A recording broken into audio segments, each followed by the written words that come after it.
After a night with a stranger, young woman discovers she is pregnant with twins and... Before we explore all the details of this incredible story, tell us where you're following us from and the time. Subscribe to the channel so you don't miss a thing, and let's embark on this journey together. Steam rose from the industrial-sized pot as Natalia Simone Carter stirred the thick seafood bisque, her movements precise and measured, despite the exhaustion settling deep in her bones. The kitchen of Murphy's Corner, a modest establishment in suburban Portland, had become both her sanctuary and her prison over the past 3 years. Tonight, the summer heat turned the cramped space into an inferno, causing sweat to trickle down her neck, threatening to undo the careful edges of her golden highlighted braids. "Order up for table 7. The shout from the service window made her shoulders tense. Another ticket, another order, another moment where her dreams felt just out of reach. Natalia's fingers instinctively found their way to the delicate silver chain around her neck, her mother's last gift. The familiar touch centered her as it always did when the weight of reality pressed too hard against her chest. 27 years old, and some days she still felt like that little girl watching her mother cook Sunday dinner, memorizing every movement, every secret ingredient. "You good, Nat?"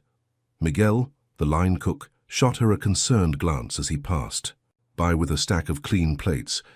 "You've been stirring that bisque for 5 minutes straight." She forced a smile, though her back ached from standing all day. "Just making sure it's perfect." The words came automatically, like so many other responses she'd learned to give when people asked how she was doing. The truth was more complicated.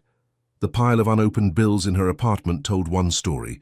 The rejection letter from the culinary grant program she'd applied to last month told another. But the most pressing truth, the one that had been haunting her for the past 3 weeks, sat hidden in her locker, wrapped in an old takeout napkin, a positive pregnancy test. 2 lines that had turned her world upside down. "Hey!" Miguel's voice dropped lower as he leaned against the counter beside her. "Some of us are hitting up that new bar on Madison after close. You should come. When's the last time you did anything? Fun?" Natalia's first instinct was to decline. Her feet hurt, her back was killing her, and she had early prep tomorrow. But something in her chest tightened at the thought of another night alone in her apartment, overthinking every decision that had led her to this point. "You know what?" She surprised herself with the words, "Maybe I will." 2 hours later, Natalia stood in front of her bathroom mirror, barely recognizing herself. She'd changed out of her chef's whites into a simple burgundy dress that hugged her curves without being too flashy. Her braids were pulled back into a loose updo, golden highlights catching the light. The dress had been an impulse buy months ago, a reminder of the woman she sometimes forgot she could be, when she wasn't buried under responsibilities and expectations.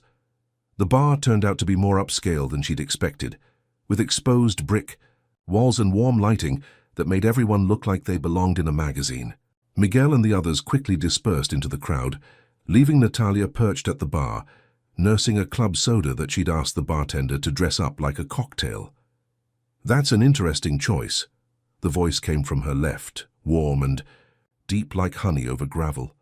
She turned, ready with a polite dismissal, but the words died in her throat. The man beside her had the kind of presence that seemed to quiet everything else around him. Tall, with a neatly trimmed beard, and dark hair styled with casual elegance. His grey-green eyes held a gentleness that made her want to lean in closer, even as her instincts told her to maintain her distance. "The drink," he clarified, gesturing to her glass. "Club soda with a twist, but made to look like everyone else's Friday night special. There's got to be a story there." Natalia felt a smile tugging at her lips despite herself. "Maybe I just like the bubbles." He laughed, and the sound did something to her chest that she wasn't ready to examine. "Fair enough, I'm drinking plain water myself, but I didn't think to make it fancy. Clearly, you're the creative one between us." The conversation flowed easier than it should have with a stranger. He never asked for her name and she never offered it. Instead, they talked about everything else, the live jazz band in the corner, their favorite spots in Portland, the way the city changed when summer finally broke through the rain. "You've got flour on your ear," he said suddenly, reaching out before catching himself. "Sorry, I shouldn't." "No, it's..." Natalia touched her ear. feeling the phantom warmth of his almost contact. Hazard of the job, I probably have it everywhere. Chef? Working on it. The words came out softer than she intended. Right now, I'm just trying to keep my head above water. Something shifted in his expression. Recognition, maybe, or understanding. I know that feeling. Sometimes treading water takes everything you've got. The honesty in his voice made her brave, or maybe it was the way the bar's golden lights caught the silver at his temples, making him seem both younger and older at once. Do you ever wonder if you're doing it all wrong? Like everyone else got some secret manual for life and your copy got lost in the mail? He turned fully toward her then, and the intensity of his full attention made her breath catch. Every damn day. They talked until Miguel appeared at her elbow, apologetically announcing that their ride was leaving.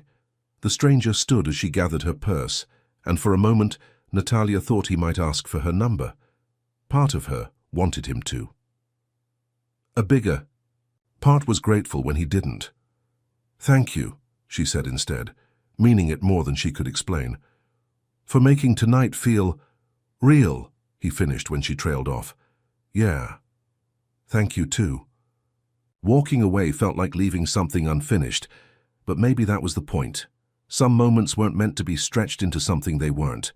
Sometimes a perfect night was perfect because it remained just that, a single night, untouched by reality's complications.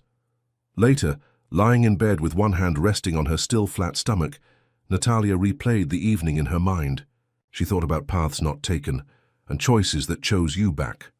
About the way life sometimes gave you exactly what you needed, even if it wasn't what you thought you wanted. Tomorrow would bring its own challenges, bills to pay, dreams to chase, and a future to figure out.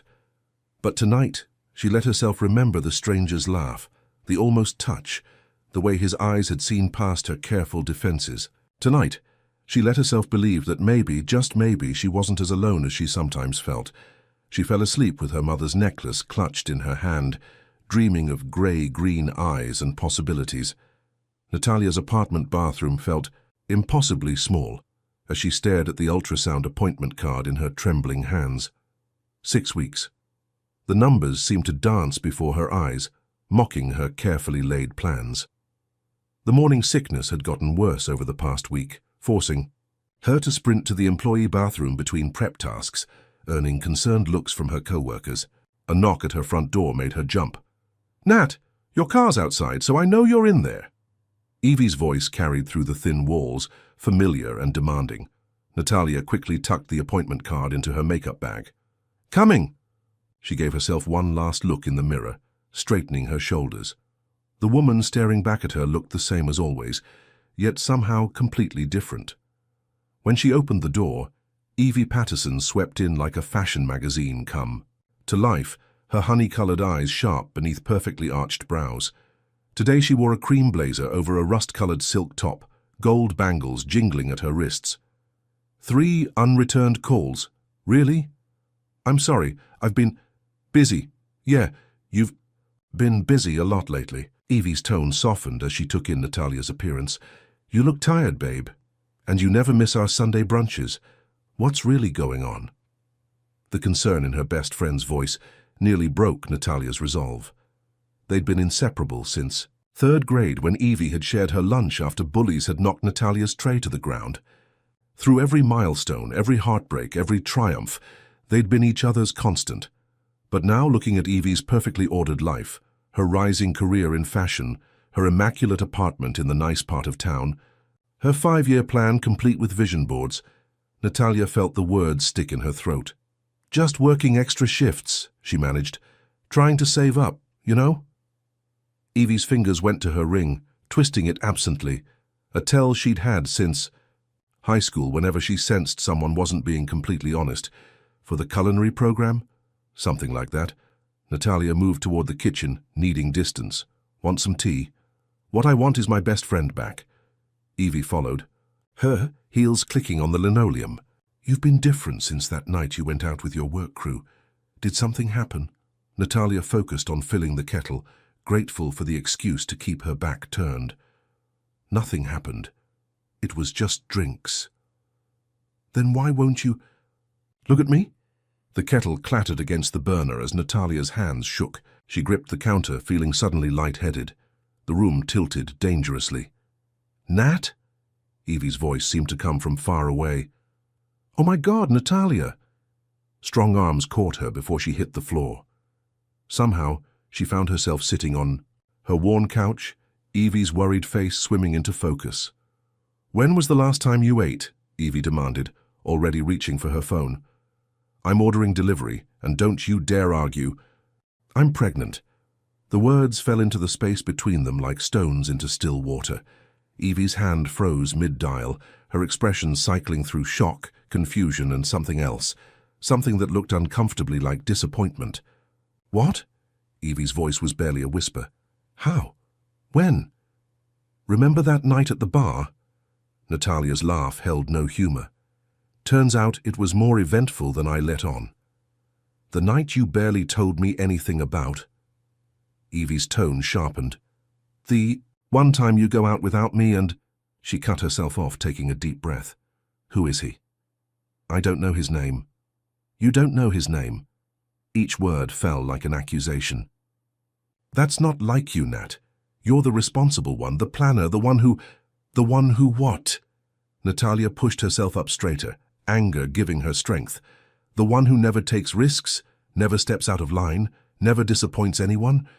That's not what I meant. Then what did you mean? Evie's phone buzzed, breaking the tension. She checked it reflexively, then kept checking, her fingers scrolling endlessly as she avoided Natalia's gaze. I have an appointment next week, Natalia said quietly. First ultrasound. And? Evie's eyes remained on her phone. And I'm keeping them. That got Evie's attention. Them? The doctor who confirmed the pregnancy thinks it's twins. Natalia touched her stomach, still flat beneath her t-shirt. Based on my hormone levels. Evie set her phone down carefully like she was handling explosives. Twins. With a stranger. While working at a job that barely covers your rent. She stood, pacing the small living room. This isn't happening. This can't be happening. It is happening, and I need my best friend. What you need is a reality check. Evie spun to face her. You can barely take care of yourself. How are you going to handle 2 babies? What about your career, your dreams? Each question hit like a physical blow, echoing Natalia's own late-night fears. I don't know, okay, I don't have all the answers, but I know I'm doing this. Of course you are. Evie's laugh was brittle, because God forbid you ask for help or admit you're in over your head. I'm asking for help right now. No, you're telling me what you've already decided. Like always, Evie grabbed her designer bag from the chair. You want to do this alone? Fine, but don't expect me to watch you throw your life away. Evie, wait. But the door had already slammed, leaving Natalia alone with the echo of her best friend's words and the sudden, overwhelming silence of her apartment. She made it to the bathroom just in time, morning sickness mixing with panic, until she wasn't sure which was causing her to heave. When it finally passed, she sat on the puits. Cold tile floor, pressing her forehead against the bathtub's edge. Her phone chimed with a calendar reminder. Dinner prep shift started in 2 hours. The world didn't stop turning just because yours had been knocked off its axis. Slowly, mechanically, she got ready for work. Clean chef's whites. Hair neatly, braided back. The familiar routine helped steady her hands, if not her heart. At the door she paused, one hand going to her mother's necklace. I could really use some of your wisdom right now, Mum, she whispered to the empty apartment. No answer came, but as she walked to her car, the late afternoon sun broke through Portland's perpetual clouds, warming her face. She thought of the stranger from the bar, his kind eyes, his gentle voice, the way he'd seemed to understand her without words. Somewhere out there, he was living his life, completely unaware that everything was about to change. She wondered if he'd be happy about the news or if he'd react like Evie, with disappointment and fear masked as concern. But that was a question for another day. Right now she had a shift to work, bills to pay, and a future to figure out. One step at a time, one breath at a time, one moment at a time. She touched her stomach, feeling stronger than she had all day. Just us for now, little ones, she murmured. But we're going to be okay. The sun caught her mother's necklace, sending fractals of light dancing across her dashboard. For a moment it looked like stars, like possibilities, like hope. The Portland Women's Clinic waiting room smelled of antiseptic and artificial lavender. Natalia sat rigidly in an uncomfortable plastic chair, watching other women come and go, some with partners, some alone like her. Her appointment time had passed 20 minutes ago, but she didn't mind the delay. Each passing minute gave her more time to prepare for whatever the ultrasound might reveal. Her phone showed 3 missed calls from work. Miguel covering for her dentist appointment could only last so long, and nothing from Evie. A week of silence stretched between them like a chasm, the longest they'd gone without speaking since Evie's semester abroad in college. Ms. Carter? A nurse appeared in the doorway, clipboard in hand. We're ready for you. Natalia followed her through sterile hallways, her heart thundering against her ribs. The examination room was small, dominated by medical equipment she tried not to look at too closely. Change into this. The nurse handed her a paper gown, and Dr. Lewis will be with you shortly.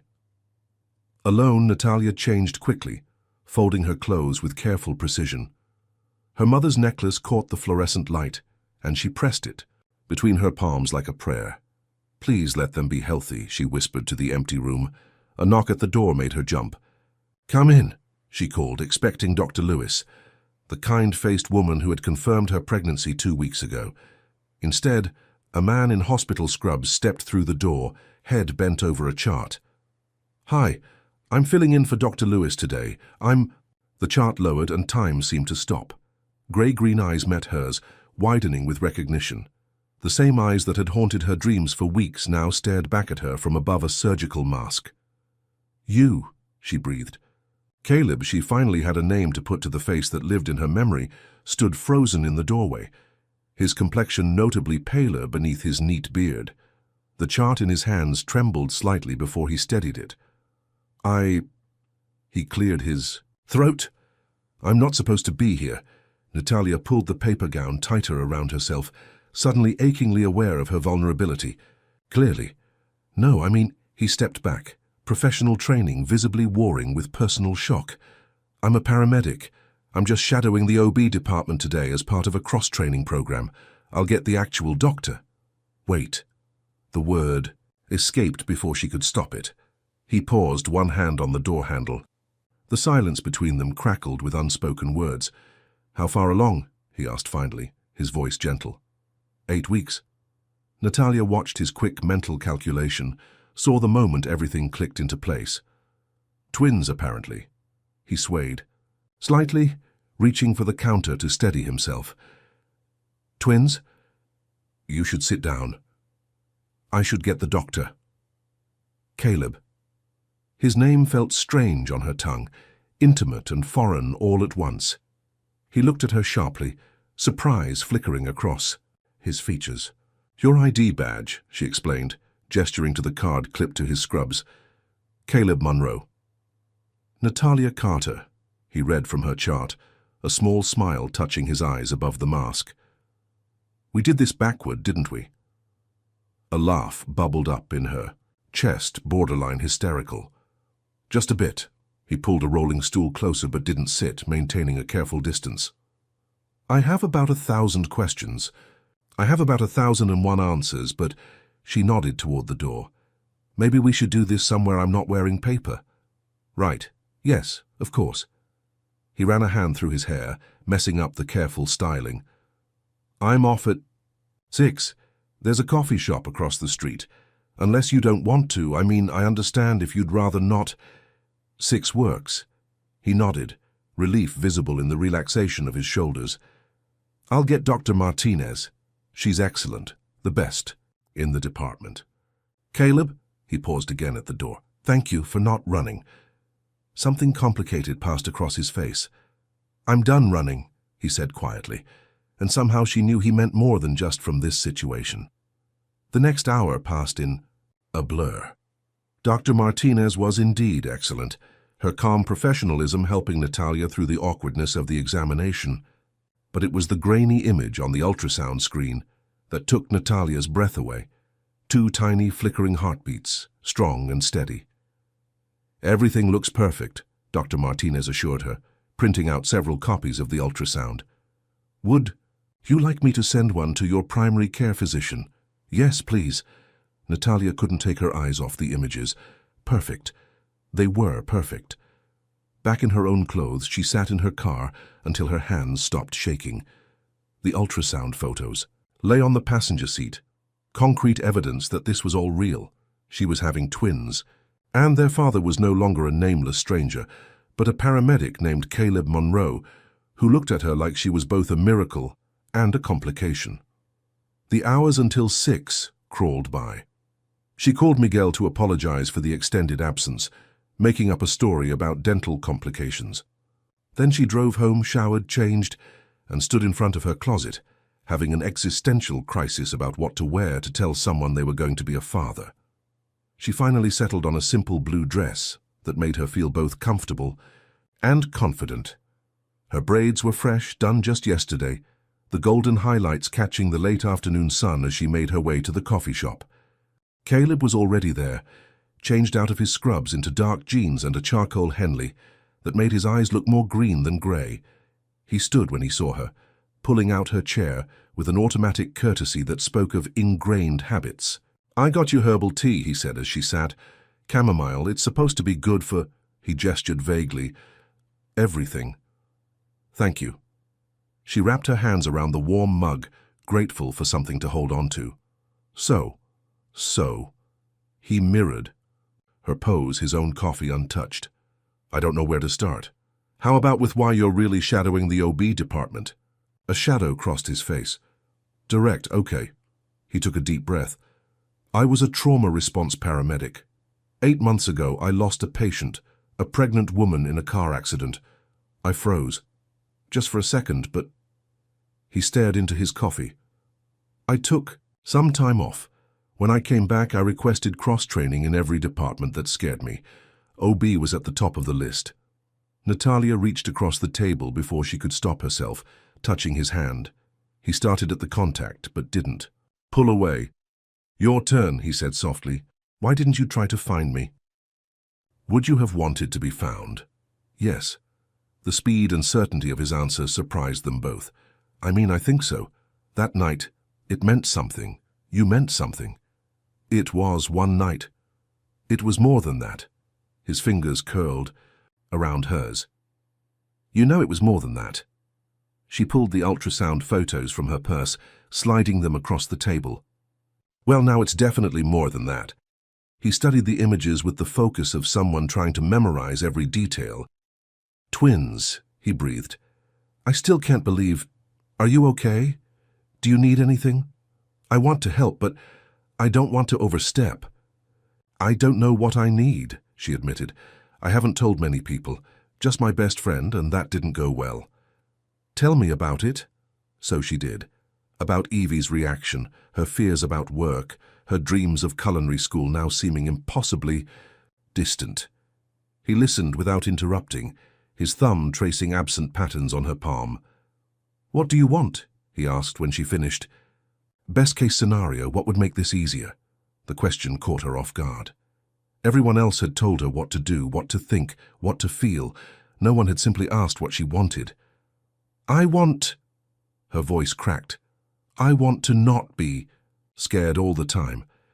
I want to know I'm not ruining their lives before they've even started. I want—" She broke off, pulling her hand back. "It doesn't matter what I want. This is reality." "It matters," he said firmly. "Everything you want matters, and you're not alone anymore, Natalia, not unless you want to be." She looked at him then, really looked at him, at the kindness in his eyes, the strength in his shoulders, the slight tremor in his hands that matched her own uncertainty. He was still practically a stranger, but somehow he felt like someone she'd been waiting to meet her whole life. "I don't want to be alone," she whispered. His smile was like sunrise breaking through clouds. "Then you won't be." The morning rush at Murphy's Corner was in full swing, but Natalia barely noticed the chaos around her. Her mind kept drifting back to the coffee shop conversation with Caleb 2 days ago, to the warmth of his hand on hers, to the quiet strength in his voice when he'd promised she wouldn't be alone. Earth to Natalia, Miguel's voice cut through her thoughts. The bisque is about to boil over. She lunged for the pot, quickly adjusting the heat. The rich aroma of seafood and herbs filled her nostrils, and her stomach immediately revolted. Morning sickness, though it struck at all hours, had been getting worse. I got it, Miguel said, already moving to take over. Go get some air. Natalia didn't argue, making her way to the back alley where the kitchen staff took their breaks. The cool morning air helped settle her stomach, but it couldn't quiet her thoughts. Her phone buzzed in her pocket. A text from Caleb.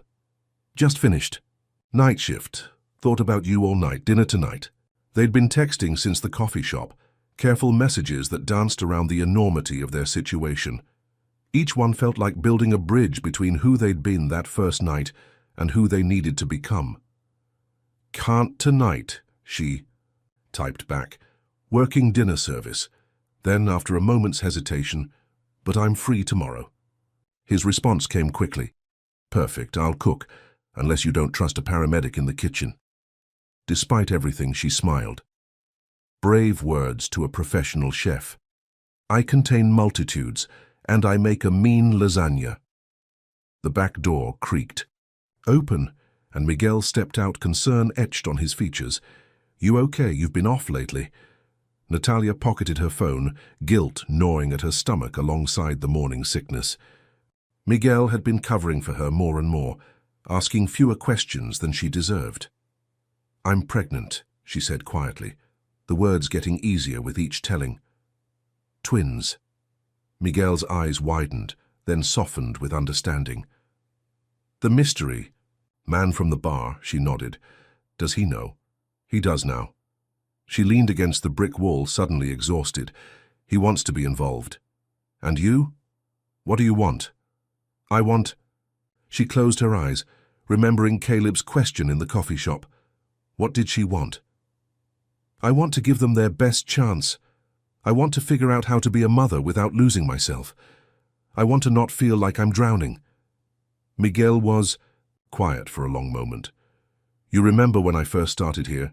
Couldn't tell a whisk from a spatula? She laughed despite herself. You set fire to a salad. I still don't know how. But you taught me. Stayed late. Showed me the basics. Never. Made me feel stupid for not knowing. He bumped her shoulder gently. Let people help you too, yeah? The back door opened again, this time revealing Danny, the restaurant owner. His usually cheerful face was creased with worry. Natalia, got a minute? Her heart sank. Too many sick breaks.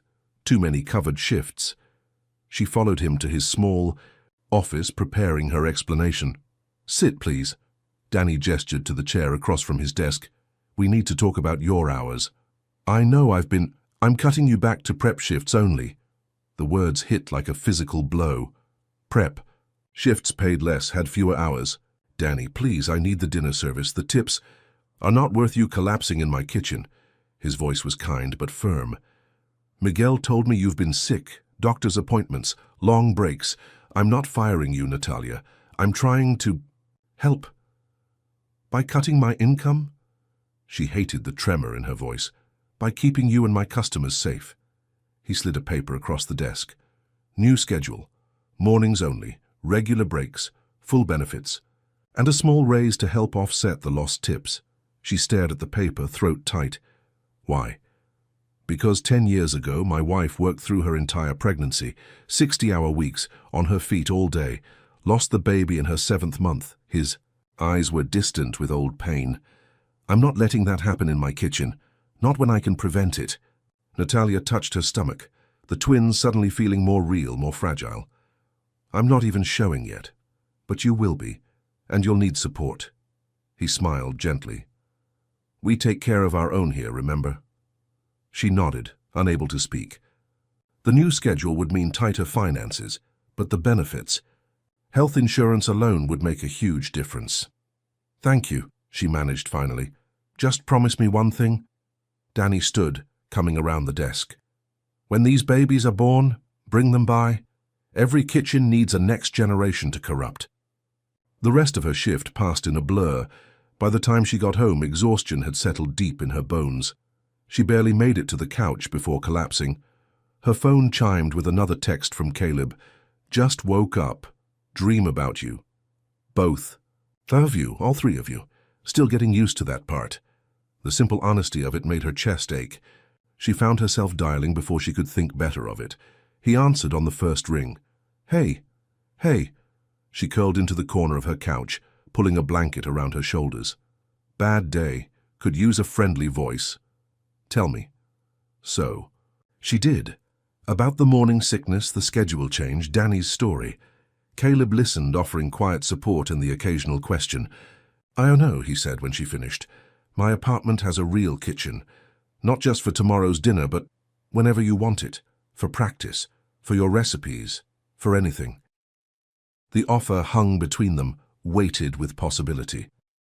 I'm scared, she admitted. Not of you, but of everything. Of depending on someone. Of letting myself believe this could work. Me too. His breath rustled through the phone. But I meant what I said before. We can figure this out together. Small steps. Small steps, she echoed. Like dinner tomorrow. Like dinner tomorrow. She could hear his smile. Fair warning, though. My lasagna really is legendary. You might fall in love. The words sent a shiver down her spine. With the lasagna? Let's start there and see what happens. After they hung up, Natalia sat in the growing darkness of her apartment, one hand resting on her stomach, the other still holding her phone. Outside, Portland's eternal rain had started again, drumming against her windows in a gentle rhythm. Her mother's necklace caught the last light of day, and for a moment she could almost hear her mom's voice. Sometimes the best recipes are the ones you make up as you go along. Maybe that's what this was, a new recipe, with ingredients she never expected and steps she'd have to learn as she went. But for the first time since seeing those 2 lines on the pregnancy test, the future didn't feel like a weight around her neck. It felt like possibility. Her phone lit up with one more text from Caleb. Sweet dreams, chef. See you tomorrow. Small steps, she thought, smiling. Sometimes they were the ones that carried you the farthest. Caleb's apartment building sat in a quiet corner of northeast Portland, its brick facade softened by climbing ivy. Natalia checked the address again, though she'd already memorized his text. 3rd floor, Unit 3C, she could do this, it was just dinner. The elevator was out of order, of course it was, so she climbed the stairs slowly, each step measured. At the 3rd floor she paused, catching her breath. The scent of garlic and herbs drifted down the hallway, making her stomach growl appreciatively, for the first time in weeks. Before she could knock, the door opened. Caleb stood there in a navy blue apron, his sleeves rolled up to reveal strong forearms dusted with flour. I heard you on the stairs, he explained, looking slightly sheepish. Wanted to make sure you didn't change your mind. And run from the promise of legendary lasagna. She stepped inside, taking in the space. Not a chance. His apartment was surprisingly warm, with exposed brick walls and tall windows that caught the setting sun. Bookshelves lined one wall, filled with medical texts and what looked like classic literature. The promised kitchen opened to a living area where a worn leather couch faced a small fireplace. It's not much, he said, watching her explore, but it's home. It's lovely, she meant it. The space felt lived in, personal in a way that spoke of careful choices rather than decorator catalogues. Wine? He gestured to a bottle on the counter, then immediately grimaced. Sorry, I didn't think... Sparkling water would be great. He moved to the fridge, efficient and graceful in his own space. How was the morning shift? Better. The new schedule helps. She accepted the glass he offered, their fingers brushing, though I'm still adjusting to having my afternoons free. Free for things like supervising questionable cooking attempts? Is that what this is? She leaned against the counter, watching him check something in the oven. Should I be concerned? He straightened, a smile playing at his lips. I'll have... You know, this recipe has been passed down through generations. Of paramedics? Of very determined Italian grandmothers, actually. He pulled out a chair at the small kitchen table. My mom's family. They take lasagna very seriously. Natalia sat, touched by the simple courtesy. Tell me about them. They're loud, loving, and completely overwhelming. He returned to the counter, beginning to chop fresh basil. The practiced motion surprised her. Sunday dinners are mandatory. Everyone brings food, stories, drama. My nonna, my grandmother, holds court from her favorite armchair, dispensing advice whether you want it or not. They sound wonderful. They are. He paused in his chopping. They'd love you. The quiet certainty in his voice made her chest tight. You sound pretty sure about that. I am. He turned to face her fully. They'd love your passion for food, your strength, your... He gestured vaguely. Everything. You barely know me. I know enough. He moved closer, leaning against the counter. I know you hum when you're thinking. I know you touch your mother's necklace when you're nervous. I know you're scared but doing this anyway, which makes you one of the bravest people I've ever met. Natalia looked down at her hands, realizing she was indeed clutching her necklace. I'm not brave. I'm just adapting. That's what bravery... Zoe's the timer dinged, saving her from having to respond.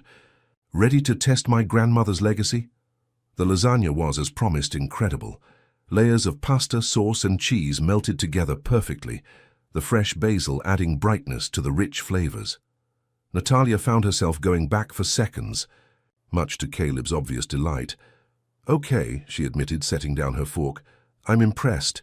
High praise from a professional. He refilled her water glass. Though I should confess, I called my nonna twice while making it. She says hi, by the way. Natalia stilled. You told her about me? Not everything. He met her gaze steadily. Just that I was cooking for someone special. The word hung between them, heavy with meaning. Natalia pushed her plate away slightly, suddenly needing space to think. Too much? Caleb asked quietly. No, it's... She took a deep breath. It's not too much. It's just... real. All of this is so real. Come here. He stood, offering his hand. I want to show you something. She let him lead her to the living, a room where he pulled a book from one of the shelves. My sister sent this last week, said I might need it. The cover showed a cartoon stork carrying twins. The Complete Guide to Twin Pregnancy, Natalia read aloud. I've been studying. He opened to a marked page. Did you know at 12 weeks they can start sucking their thumbs, and their fingernails are already growing? Something in her chest cracked open at the sight of his careful annotations in the margins. You're really in this, aren't you? All in. He set the book down, taking her hands in his. I know it's fast. I know we're doing everything backward. But when I'm with you, it feels right, she finished. It feels right. He tucked a stray braid behind her ear, his touch impossibly gentle. Can I kiss you? We did that part already, she reminded him, smiling. Rather thoroughly, as I recall. That was different. That was strangers in the night. This is... He stepped closer, one hand cupping her cheek. This is us, now. Choosing this. She rose on her tiptoes, pressing her lips to his. The kiss was soft, tentative, nothing like their passionate first encounter. This was a beginning, not an ending. When they parted, he rested his forehead against hers. Stay, he whispered. Not for that, just to stay. Watch a movie, let me hold you. The responsible thing would be to leave, to take things slowly, to protect her heart. But she was tired of being responsible, tired of being alone. Okay, she said, but I get to pick the movie. They settled on the couch, Natalia tucked against his side like she belonged there. The movie played, but she barely registered the plot, too aware of Caleb's steady heartbeat under her ear, his fingers tracing patterns on her shoulder. Tell me about your mom, he said during a quiet moment. You wear her necklace every day. Natalia touched the familiar silver chain. She was amazing, strong, creative, loving, the best cook I've ever known. She worked 3 jobs to raise me after my dad left, but she never let me see how hard it was. Every Sunday was baking day, no matter what. Is that why you became a chef? Partly. She always said food was love made visible. Her voice caught. She died 5 years ago, cancer, but sometimes I still catch myself reaching for the phone to call her, especially now. Caleb's arms tightened around her. What would she say about all this? She'd laugh, probably. Then she'd hug me and say, something wise about how life gives you exactly what you need, even if it's not what you expected. Natalia smiled through sudden tears. Then she'd start planning the nursery and knitting tiny hats. She sounds wonderful too. She would have liked you. Natalia shifted to look at him. Your calm strength, your kindness, the way you notice things about people. Like how you're falling asleep right now. She was, she realized, the combination of a full stomach, emotional honesty, and Caleb's warmth was making her eyelids heavy. I should go, she murmured, not moving. Or you could rest just for a little while. He pulled a throw blanket over them. I've got you. She meant to protest, to be sensible, to maintain some boundaries in this rapidly evolving relationship. Instead, she found herself drifting off to the sound of his steady breathing and the distant hum of the city. Her last conscious thought was that maybe, just maybe, her mother had been right. Maybe life did give you exactly what you needed, wrapped in the most unexpected packages, like legendary lasagna and medical textbooks with careful annotations, like the sound of rain starting outside and strong arms holding you close.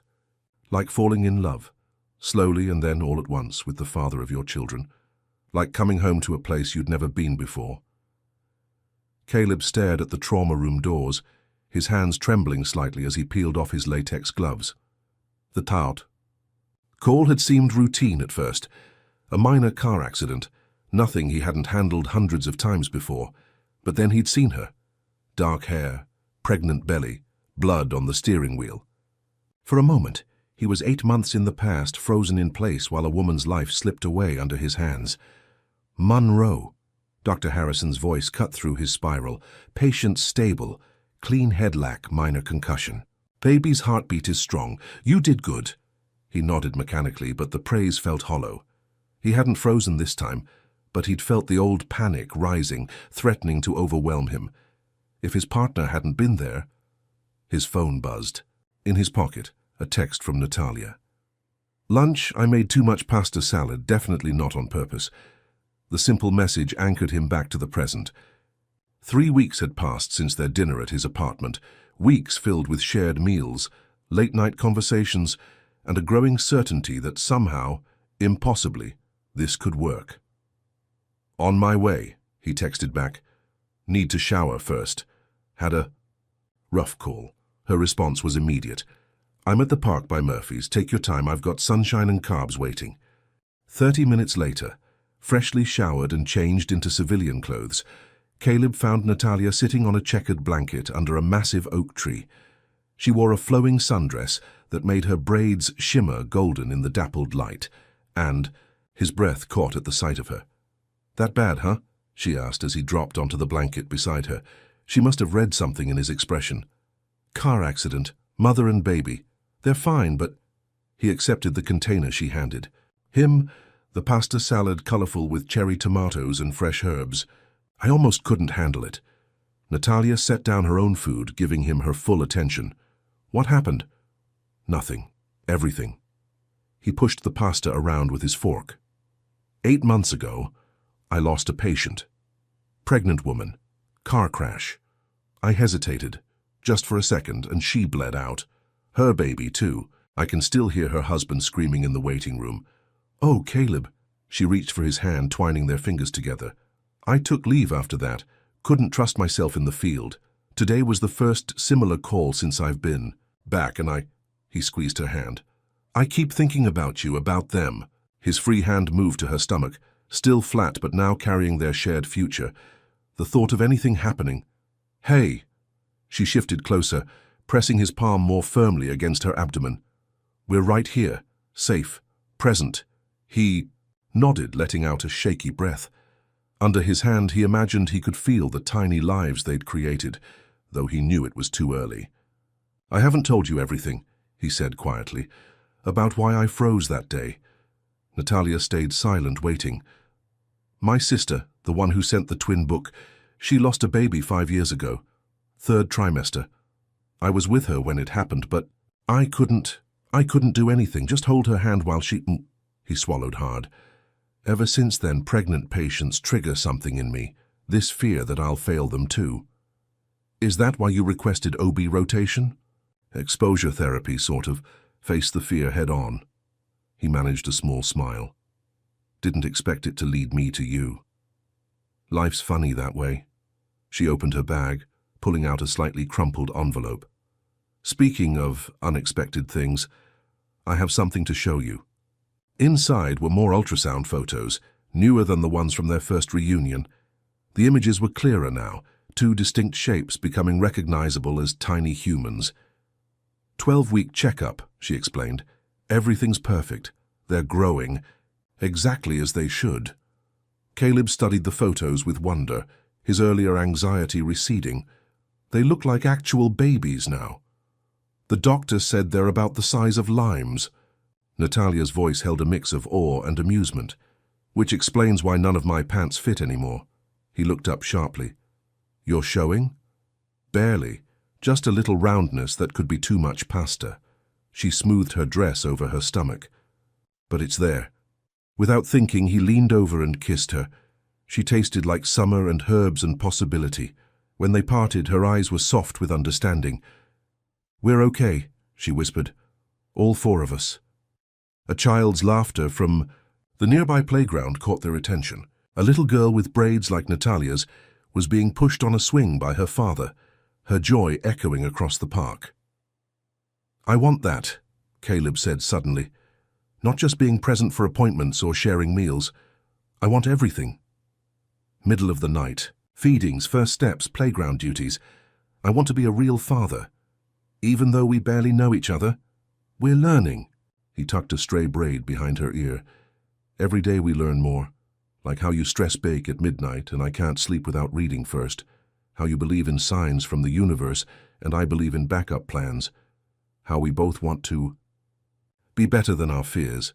Natalia was quiet for a long moment, absently gathering pasta salad onto her fork. I got a letter yesterday, she said finally, from the culinary program. Caleb's heart clenched, remembering their conversations about her dreams of being a chef. And? They're offering me a spot. Part-time program starts in the fall. She set down her fork. I applied before everything. I never thought I'd get in. That's amazing. He started to congratulate her, then saw her expression. Isn't it? It's impossible. The timing, the cost, the logistics. We'll figure it out. The words came without hesitation. If this is what you want, we'll make it work. She stared at him. Just like that? Just like that. He gathered, their empty containers, buying time to choose his next words carefully. Move in with me. What? My place is closer to the culinary school. It has an actual kitchen, 2 bedrooms. He met her startled gaze. We're having twins, Natalia. We can do this alone or we can do this together. Share expenses, share responsibilities, share everything. That's crazy. Crazier than having twins with someone you met in a bar. She laughed, despite herself. Point taken. But living together? That's a logical next step. He touched her cheek gently. Look, I'm not proposing marriage or promising forever. I'm just saying, let's give ourselves the best chance. Let's make it easier, not harder. My lease isn't up for 4 months. Perfect timing for the fall semester. She shook her head, but he could see her considering it. You don't think we're moving too fast? I think we're moving exactly as fast as we need to. He gestured to her stomach. They're not slowing down for our comfort. A cloud passed over the sun, casting patterns through the oak leaves onto their blanket. In the playground, the little girl had moved to the sandbox, her father still watching attentively. Okay, Natalia said softly. Okay? Okay, let's do it. All of it. She smiled, bright and a little terrified. The apartment, the school, the whole crazy adventure. Caleb pulled her close, breathing in the scent of her hair. Together? Together. She nestled into his embrace. But you're helping me pack, and we're keeping my coffee maker. Deal. He pressed a kiss to her temple. Although I should warn you, my nonna will definitely show up unannounced with lasagna once she hears about this. Sounds perfect, Natalia's hand found his, guiding it back to her stomach. They need to learn family recipes from somewhere. Above them the sun emerged again, turning the world golden. In the distance a siren wailed, but for once Caleb didn't feel the old panic rise. Instead he felt something new, hope, stretching out before them like the summer afternoon, full of possibility and promise. Sometimes the best medicine for old wounds was the chance to create something new, something beautiful, something real. Evie Patterson stood frozen in the doorway of Luxe Boutique, her honey-colored eyes fixed on the woman across the street. Even from this distance, she'd recognize those golden highlighted braids anywhere. Natalia was laughing, one hand resting on her now visible baby bump as she walked beside a tall man with kind eyes and a neat beard. They looked happy. They looked like a couple. They looked like everything Evie had always imagined for her best friend, except for the timing, except for the circumstances, except for the fact that Natalia hadn't spoken to her in nearly 2 months. "Miss Patterson?" Her assistant's voice broke through her thoughts. "The vendor meeting." "Reschedule it." Evie grabbed her bag, already moving. Something came up. She burst out of the boutique just as Natalia and the man, this had to be the mystery bar stranger, reached the corner. "Natalia." Her friend turned, surprise flickering across her features before settling into something more guarded. The man's hand moved protectively to the small of her back. "Evie." Natalia's voice was quiet, careful. "Hi. Hi." Evie's laugh held no humor. "2 months of silence and all I get is hi? You're the one who walked out." Natalia's chin lifted slightly. "You're the one who said you couldn't watch me throw my life away." The man cleared his throat softly. "Should I give you two some space?" "No." Both women spoke at once, then looked at each other in surprise. "Caleb, this is Evie Patterson, my—" Natalia hesitated. "My oldest friend." "Evie, this is Caleb Monroe, the father of my children." Evie studied him more closely. Tall, well-dressed in a casual way, with steady eyes that met her gaze without flinching, not what she'd expected from Natalia's description of a one-night stand. "We were just heading to lunch," Caleb said, his voice gentler than Evie deserved. "Would you like to join us?" "Caleb," Natalia started. "She should come." He squeezed Natalia's hand. "Some conversations are easier over food." 20 minutes later, they sat in a quiet corner of a nearby cafe, tension thick enough to cut with the butter knives laid out before them. Evie's fingers found her ring, twisting it nervously as she watched Natalia scan the menu. "The morning sickness is better," Natalia said suddenly, not looking up. "In case you were wondering." "I was." Evie's throat felt tight. "I've been wondering a lot of things." "Like what?" "Like why my best friend of 20 years didn't tell me she was moving in with someone." At Natalia's startled look, Evie continued, "Small city, word gets around. We haven't exactly been talking. And whose fault is that?" "Both of ours," Caleb suggested mildly, earning sharp looks from both women. "Sorry, I'll go check on our orders." Once he was gone, Evie leaned forward. "He seems not terrible. He's wonderful." Natalia's voice softened. "He's kind and steady and he wants to be part of this. All of it." "And you trust him? After everything with your dad?" "That's not fair." "None of this is fair." Evie's voice rose, drawing glances from nearby tables. She lowered it with effort. "You're my sister, Nat. Not by blood, but by choice. By 20 years of being there for each other. And suddenly you're having twins. Moving in with a stranger. Changing everything. And I'm just supposed to smile and pretend this isn't terrifying? You think I'm not terrified?" Natalia's hand went to her stomach, a gesture so maternal it made Evie's chest ache. "Every decision, every change, it's all terrifying. But it's also right. I feel it in my bones." "Like your mom used to say?" "Yeah." Natalia smiled slightly. "Like Mama used to say." The mention of Natalia's mother hung between them, heavy with shared memories. Evie remembered countless nights spent in that warm kitchen, learning to braid hair and bake cookies and dream big dreams. She remembered holding Natalia through the funeral, promising they'd always be family. "I miss you," Evie whispered. I miss my best friend. I miss you too. Natalia reached across the table, catching Evie's restless hand. But I need you to understand. This is happening. The twins, Caleb, culinary school. Culinary school. Evie's eyes widened. You got in. Starting this fall, part-time program. Oh my God, Nat. For a moment they were teenagers again, sharing dreams and possibilities. That's amazing, but how? We're figuring it out. Natalia glanced toward the counter where Caleb was clearly giving them space, pretending to be fascinated by the pastry display. Together, Evie studied her friend's face, the quiet confidence there, the glow that wasn't just pregnancy. You really love him, don't you? I'm getting there. Natalia squeezed her hand. But I already love who I am when I'm with him. Does that make sense? Perfect sense. Evie blinked back unexpected tears.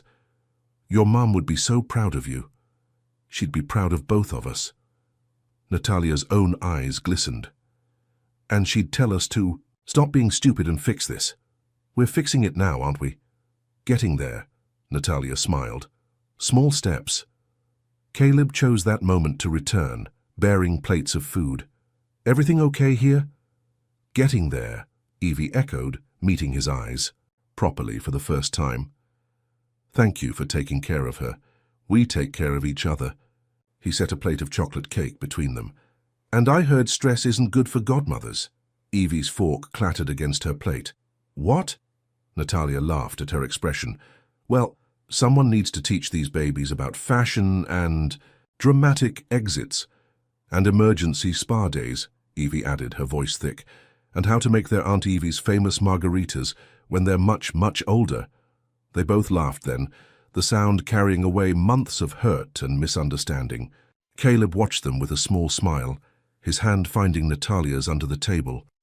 So, Evie said, composing herself, tell me everything, and I mean everything, starting with how you two actually met, because I know there's more to that story. As Natalia began to talk, with Caleb adding details and corrections, Evie felt something in her chest unknot. Yes, everything was changing. Yes, it was terrifying, but maybe change didn't always mean loss. Maybe sometimes it meant making room for more love, more family, more possibilities. Oh! Natalia suddenly pressed a hand to her side. They're moving! Without hesitation, she grabbed Evie's hand and placed it on her bump. After a moment, Evie felt it, the tiniest flutter, like butterfly wings against her palm. Hello, little ones, she whispered.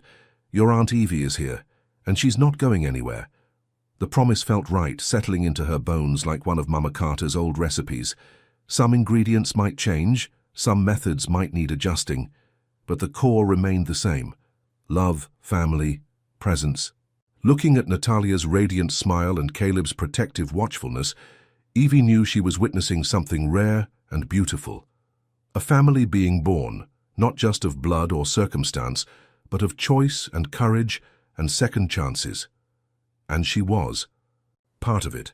Small steps, big love, all of it. Just like Mama Carter always said. Moving day dawned grey and humid, Portland's summer heat trapped beneath low clouds. Natalia stood in her half-empty apartment, surrounded by labelled boxes and 5 years of accumulated memories. At 20 weeks pregnant, her bump was now unmistakable, stretching the fabric of her oversized T-shirt, one of Caleb's stolen weeks, ergo and never returned. That's the last of the kitchen boxes, Caleb announced, entering with Evie close behind. Both were flushed from carrying things down 3 flights of stairs, the moving trucks almost full. I still can't believe how many spatulas you own, Evie added, collapsing onto the lone remaining chair. It's like they multiplied in the drawers. Each one has a specific purpose, Natalia defended. But her heart wasn't in the banter. Her eyes kept drifting to the marks on the wall where she'd tracked her height against her mother's, the windowsill where she'd nursed her first herb, garden, the corner where she'd cried herself to sleep after the funeral. Caleb noticed. He always noticed. We can take a break, he offered quietly. There's no rush. But there was. Her lease ended tomorrow, and her first culinary school payment was due next week. Everything was moving so fast, changing so completely. She pressed a hand to her stomach, feeling the now familiar flutter of movement. "Oh!" She grabbed Caleb's hand suddenly, pressing it to a spot just below her ribs. "Feel that? Someone's doing somersaults." His face lit up with wonder. It did every time, never growing old. "Strong little athletes we've got there." "More like future chefs," Evie corrected, joining them, "with all those cooking genes." The babies chose that moment to kick again, harder, making them all laugh. The sound echoed in the empty apartment, chasing away some of Natalia's melancholy. "Okay," she said, straightening. "Let's finish this." They worked steadily through the morning, Caleb handling the heavy lifting while Natalia directed, and Evie organized. By early afternoon, only her bedroom remained. "I've got this part," she told them, needing a moment alone. "Why don't you two start unpacking the kitchen at Caleb's?" "Our place," Caleb corrected gently. "It's your home too now." She managed to smile, watching them leave before turning to the task at hand. Her mother's old jewelry box still sat on the dresser, filled with memories more than valuables. Inside, beneath tangled chains and mismatched earrings, lay a sealed envelope. "For my grandchildren," her mother had written across the front, just months before the cancer took her. "When the time is right." Natalia had never opened it, saving. Cared for exactly this moment. With trembling fingers, she broke the seal. "My dearest ones, I'm writing this letter not knowing when or how you'll come into the world, but knowing with absolute certainty that you will be loved. Your mother, my beautiful, stubborn, passionate daughter, has a heart big enough to hold universes. She'll teach you to cook with love, to stand tall in storms, to find beauty in unexpected places. I hope you inherit her smile, her courage, her ability to make something wonderful out of whatever life gives her. I hope you know, deep in your bones, that family isn't just about blood. It's about choice, about showing up, about love that grows stronger through trials. To my grandchildren, I leave my recipes, my stories, and my endless faith that life gives us exactly what we need, exactly when we need it. To my daughter, reading this now, because I know you are. Trust your heart, my love. It's always led, you true. All my love." Mama Natalia pressed the letter to her chest, tears flowing freely. A soft knock at the door made her look up. Caleb stood there, concern etched on his features. "You've been up here a while," he said softly.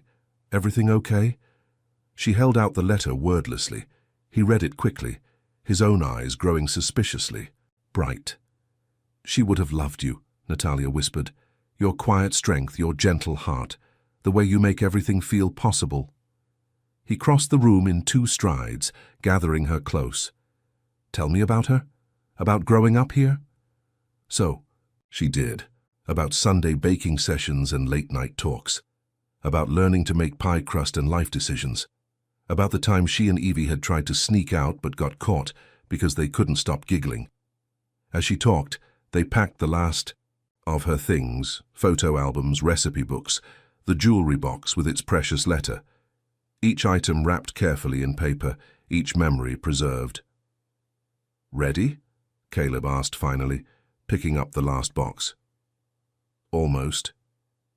She walked to the kitchen doorway, where height marks tracked her growth. Running her fingers over the pencil lines, she smiled through her tears. "Mom used to say I grew in spurts, stubborn about that like everything else." "We can mark heights at our place too," Caleb said, "for all of us." The simple promise of future, of family, of permanence made her breath catch. "I'd like that." Downstairs, Evie had returned with iced coffee and news. "The kitchen's mostly unpacked and you'll never guess who stopped by." "Nonna," Caleb groaned. "I told her we weren't moving in until tomorrow." "She brought lasagna," Evie grinned, "and about 12 other dishes. Said something about pregnant women needing proper Italian feeding." "She's impossible," Caleb said, but his voice held nothing but fondness. "She's family," Natalia corrected, surprising herself with the certainty in her voice. "Just like we all are now." They drove to the new apartment in convoy, Caleb in the moving truck, Natalia and Evie following in her car. The afternoon had turned golden, sun breaking through the clouds like a blessing. You're really happy, aren't you? Evie asked softly. I am. Natalia touched her bump, feeling another flutter of movement. Scared too, overwhelmed sometimes, but happy. Your mom would be proud of all of this. I know. The letter crinkled in her pocket, its words already memorized. She always said life gives us what we need, like impossibly perfect paramedics who cook lasagna, like best friends who come back. Natalia reached for Evie's hand, like family that grows when you're not looking. They pulled up to Caleb's, their building just as his grandmother emerged, arms full of food containers, silver hair escaping its elegant twist. There you are, Bella, she called, hurrying toward them. Come, come. Babies need feeding. Family needs feeding. Everything needs feeding. Watching Caleb try to manage both moving boxes and his grandmother's enthusiasm, seeing Evie charm the older woman with genuine interest in her recipes, Natalia felt something settle in her chest. This was home. Not the walls or the address, but these people. This love. This chance to build something new while honoring everything that came before. She touched the spot where her mother's height marks had tracked her growth, then pressed her hand to her bump, where her own children grew stronger every day. Some things ended, some things began. But love just kept growing, making room for more, building bridges between then and now, between what was lost and what was found. Life gave you exactly what you needed. Sometimes it just took a while to recognize the gift. The kitchen of their apartment was quiet except for the gentle ticking of the clock and the soft sounds of Natalia's knife against the cutting board. At 28 weeks pregnant, she'd developed a new rhythm in the kitchen, adapting her movements to accommodate her growing belly, finding ways to stay comfortable during long hours of prep work. Tonight's practice assignment for culinary school involved classical French techniques, and she'd been perfecting her brunoise cuts for the past hour. Tiny, precise cubes of vegetables lined up like soldiers on her board, each one exactly 6 millimeters on each side. Perfect practice for her practical exam next week. A sudden sharp pain made her drop the knife with a clatter. She gripped the counter, breathing through the discomfort until it passed. Braxton Hicks' contractions had become more frequent lately, but this one felt different. Her phone buzzed. Caleb. Just finished my shift. Need anything on my way home? Before she could reply, another pain hit stronger this time.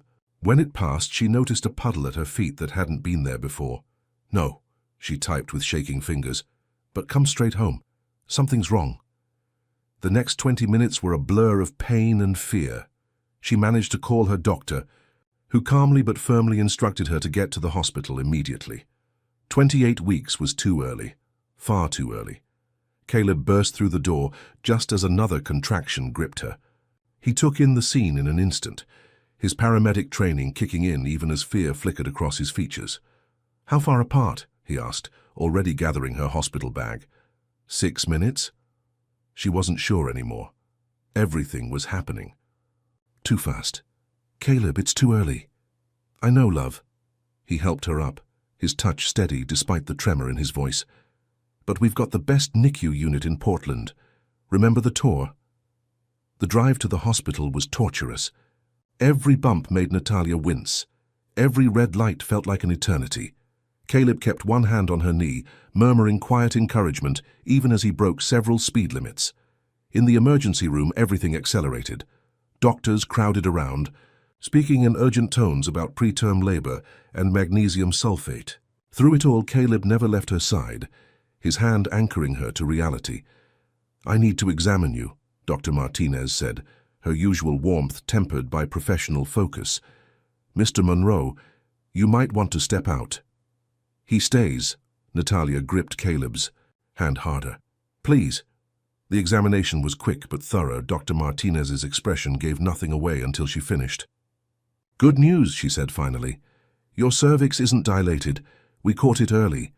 The bad news is you're having legitimate contractions and your water has broken. We need to stop this labor now. Can you? Caleb's medical knowledge made his voice tight with understanding. We're going to try. Dr. Martinez began writing orders on her chart. Bed rest, medication to stop the contractions, Steroids to help the baby's lungs develop faster in case we can't stop it. Every day we keep them. Inside is crucial at this stage. Natalia's hands went to her belly, feeling the twins move restlessly. My culinary exam is next week. Oh, honey. Dr. Martinez's face softened. No more classes for now. No more standing in kitchens. No more anything except lying in that bed and cooking these babies a little longer. The next few hours passed in a medication-induced haze. The contractions slowly eased, but fear maintained its grip on Natalia's heart. Caleb stepped out once to make calls, to his work, to her school, to Evie. Evie arrived like a whirlwind, laden with magazines, snacks, and a determined expression. Okay, if you're stuck here, we're making it comfortable. I brought your favorite blanket from home, your mum's recipe journal, and... She stopped, finally noticing Natalia's tears. Hey! She set everything down, perching on the edge of the bed. They're going to be okay. You're going to be okay. What if they're not? Natalia's voice broke. What if I failed them already? Failed them? Caleb moved closer, his expression fierce. You're fighting for them right now. With every breath, every minute you stay in that bed, you're fighting. That's not failure. That's the strongest kind of love. But my classes, the kitchen hours I need, will be there later. He finished. The school already said they'll hold your spot. Right now, your only job is growing our babies. A nurse entered with another dose of medication, checking monitors and making notes. Try to rest, she advised. The next 24 hours are critical. Late that night, after Evie had gone home and the hospital had quieted, Natalia lay, awake, watching Caleb doze in the uncomfortable recliner beside her bed. He'd refused to leave, calling in coverage for his next shift. Even in sleep, one of his hands stretched toward her, maintaining connection. I'm scared, she whispered to the dim room. Caleb's eyes opened immediately. Of course, he wasn't really sleeping. Me too. Tell me something good?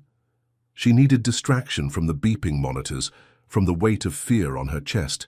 He moved to sit on the edge of her bed, careful of the IV lines. Remember when we first met, that night at the bar? Of course. I almost didn't go out that night. Had a bad shift, wanted to just go home. But something told me to stop, to take a chance. He traced patterns on her palm. Best decision I ever made. Even now, with all this? Especially now. He pressed a kiss to her fingers. Every complication, every worry, every midnight craving run, it's all part of our story, and I wouldn't change a word. A flutter of movement drew their joined. Hands to her belly.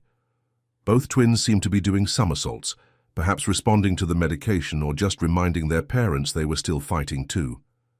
Tell them a story, Natalia asked softly. Something happy.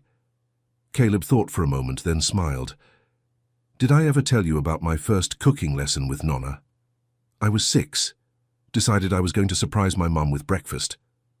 As he spoke, painting pictures of childhood mishaps and kitchen disasters turned family legends, Natalia felt some of her tension ease. Outside her window, Portland's ever-present rain tapped gentle rhythms against the glass. The monitors beeped steadily. The medication dripped slowly into her veins. They weren't out of danger, not yet, but they were together, fighting together, growing together. Keep talking, she murmured when Caleb paused. They like your voice, I can feel them settling. Good, because I have about 1,000 more stories. He stretched out carefully beside her, one hand protective over her bump, and all the time in the world to tell them. In the quiet of the hospital night, surrounded by beeping monitors and whispered stories, Natalia made a silent promise to her children. They would stay strong, all of them, and when the time was right, when they were ready, she would tell them about this night, about how love meant fighting even when you were scared, about how family meant showing up, staying close, telling stories until the fear subsided, about how sometimes the best recipes took extra time, extra care, extra love to turn out just right. For now, though, she let herself be soothed by Caleb's voice, by the twins' movements, by the steady rain outside. Her window. Tomorrow would bring more challenges, more monitoring, more waiting, but tonight, in this moment, they were all exactly where they needed to be, together, fighting, loving, growing one day at a time. 6 weeks of hospital bed rest had changed everything and nothing. Natalia's world had shrunk to the dimensions of her hospital room, but her heart had never felt bigger. Every day brought small victories, each morning without contractions, each positive scan, each week that brought the twins closer to safe delivery. Now at 34 weeks, she sat propped up in bed, watching Portland's autumn rain paint patterns on her window. Her mother's recipe journal lay open on her lap, but her attention was on the ultrasound screen where Dr. Martinez was checking the twins' positions. "Baby A is head down," the doctor announced, moving the wand carefully, "and baby B is following their siblings' lead. Perfect positioning." Caleb squeezed Natalia's hand, his own medical knowledge letting him read the positive signs on the monitor. He'd rearranged his entire schedule over the past weeks, working night shifts so he could be with her during days, sleeping in the uncomfortable recliner more often than their bed at home. "So what does this mean?" Natalia asked, though she already suspected the answer from the doctor's smile. "It means," Dr. Martinez said, wiping the ultrasound gel from Natalia's now prominent belly, "that we can start talking about sending you home. The medications have done their job, the contractions have stopped, and the babies are growing beautifully." Joy and terror warred in Natalia's chest. "But what if—" "You'll still be on bed rest," the doctor assured her. "Just in your own space, with scheduled checkups. You've done the hard part, getting them this far. Now we just need a few more weeks of cooking time." Caleb laughed at the culinary reference, earning a smile from both women. It had become a running joke among the hospital staff, using cooking terms to describe Natalia's pregnancy. "Speaking of cooking," he said once Dr. Martinez had left, "Nonna's already planning your welcome home feast. I tried telling her you still need to rest, but she's Nonna," Natalia finished fondly. Over the weeks of her hospitalization, Caleb's grandmother had become a constant presence, bringing home-cooked meals and endless stories to help pass the time. Evie called too. She's finished setting up the nursery under Nonna's supervision, of course. The thought of going home, of seeing the nursery they'd barely started before the preterm labor scare, brought fresh tears to Natalia's eyes. Damn. Hormones. Hey. Caleb wiped her cheeks gently. Happy tears. Grateful tears. She caught his hand, pressing it to where one of the twins was doing their usual acrobatics. "We almost lost them. But we didn't. They're fighters like their mama." A knock at the door interrupted them. Miguel stood there, still in his chef's whites, holding a covered dish. "Brought you today's special," he said, entering with a grin. "Danny's new soup recipe. He says if you approve, he'll add it to the menu under Natalia's Comfort Classic." The gesture, so simple, so profound, made fresh tears spill. Through all these weeks, her Murphy's Corner family had never forgotten her. Danny called regularly with updates and recipe ideas. Miguel brought samples of new dishes, keeping her connected to the kitchen she loved. The culinary school called too, Miguel added, setting up the soup on her rolling table. "They're holding your spot for the spring semester," said something about how their best students are worth waiting for. Natalia inhaled the aromatic steam from the soup, her chef's instincts automatically cataloguing ingredients. "It needs more time," she said, then laughed at herself. "God, I miss cooking." "Soon," Caleb promised, "one step at a time." As if agreeing, both twins kicked simultaneously, making them all laugh. Miguel stayed while she sampled the soup, sharing restaurant gossip and kitchen stories until his break ended. After he left, Natalia turned to her mother's recipe journal, drawing comfort from the familiar handwriting. A loose page slipped out, the letter she'd found on moving day. She'd read it so many times over these hospital weeks that the paper had grown soft at the folds. "Life gives us exactly what we need," she quoted softly. "Mom wrote that about you, you know, about all of this. She somehow knew." Knew what? That love would find me when I wasn't looking. That family would grow in unexpected ways. She smiled through her tears. That everything would be exactly as it should be, even when it seemed impossible. Caleb sat carefully on the edge of her bed, gathering her close. "Your mom was a wise woman.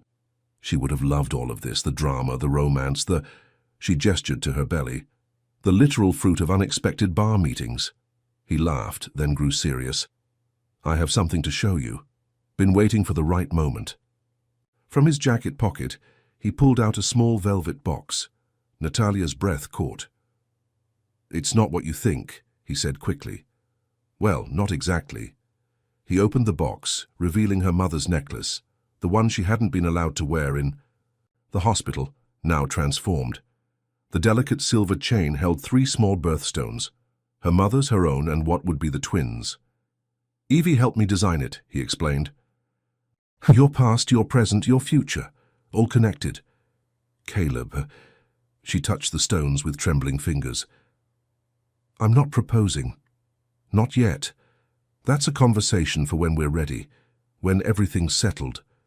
He fastened the necklace around her throat. But I want you to know that I'm in this, all of it, forever, whatever shape that takes. Before she could respond, a new sensation rippled across her belly, different from the usual kicks and rolls. Oh, she breathed. What is it? Should I call the doctor? No, it's... Another wave came, stronger. I think these might be real. Contractions. Hours later, in the controlled chaos of the delivery room, Natalia held tight to both her necklace and Caleb's hand as she brought their children into the world. Luna Grace came first, announcing herself with a strong cry that made all the medical staff smile. Her brother, Leo Thomas, followed 2 minutes later, equally vocal about his arrival. 34 weeks and 3 days, Dr. Martinez announced proudly. Small but mighty. Listen to those lungs. In the recovery room, Natalia watched Caleb hold their daughters while she cradled their son. All 3 babies would need some NICU time, but their early signs were positive. Fighters' spirits, the nurses said. Evie arrived first, bearing tiny hand-knitted hats and tears of joy. Then Nonna, who took one look at the babies and declared them perfect, absolutely perfect, in rapid-fire Italian. Miguel and Danny came. During evening visiting hours, bringing a welcome-to-the-world cake that Danny had stress-baked all afternoon. Late that night, when the visitors had gone and the babies were sleeping in their NICU incubators, Natalia lay in Caleb's arms, both exhausted and exhilarated. Thank you, she whispered. For what? For that night at the bar. For staying when things got complicated. For building this life with me. He pressed a kiss to her temple. Thank you for letting me. She touched her necklace, feeling the 3 birthstones warm against her skin. In the NICU down the hall, their children were growing stronger every minute. At home, a nursery waited, decorated with love by their chosen family. In her heart, her mother's words echoed, Life gives us exactly what we need. I love you, she said, for the first time without fear or hesitation. All of this, the chaos, the complications, the crazy, beautiful mess we've made, I love it all. I love you too. His voice held the same certainty she felt. And I can't wait to see what recipe life gives us next. Outside her window, Portland's rain had finally stopped. Stars peeked through breaking clouds, promising a new day, a new chapter, a new beginning. But that was tomorrow's story. Tonight was for this moment, for love that grew from chance meetings, for family built of choice and circumstance, for tiny miracles breathing steady in their incubators, for endings that were really beginnings in disguise, for recipes that turned out perfect, even when you had to adjust the ingredients along the way, for life giving you exactly what you need, exactly when you need it most, even if what you need comes with morning sickness, hospital stays, and a side of legendary lasagna. Even if what you need looks nothing like what you thought you wanted. Even if what you need is everything you never knew to ask for. Even then. Especially then. 1 year later, the warm aroma of fresh bread filled the kitchen of Murphy's Corner as Natalia pulled another perfect loaf from the oven. Through the service window, she could hear the happy chaos of the Saturday brunch crowd, including one particularly enthusiastic squeal she'd recognize anywhere. Sounds like Luna found the ceiling fans again, Miguel commented, grinning as he plated an order. She's obsessed. Natalia shook her head fondly. At least Leo's content to just watch his sister's amazement. At 10 months old, 8 adjusted, the twins had distinct personalities that kept everyone on their toes. Luna was the adventurer, always reaching for new experiences with her mother's determination. Leo was the observer, taking everything in with his father's quiet intensity.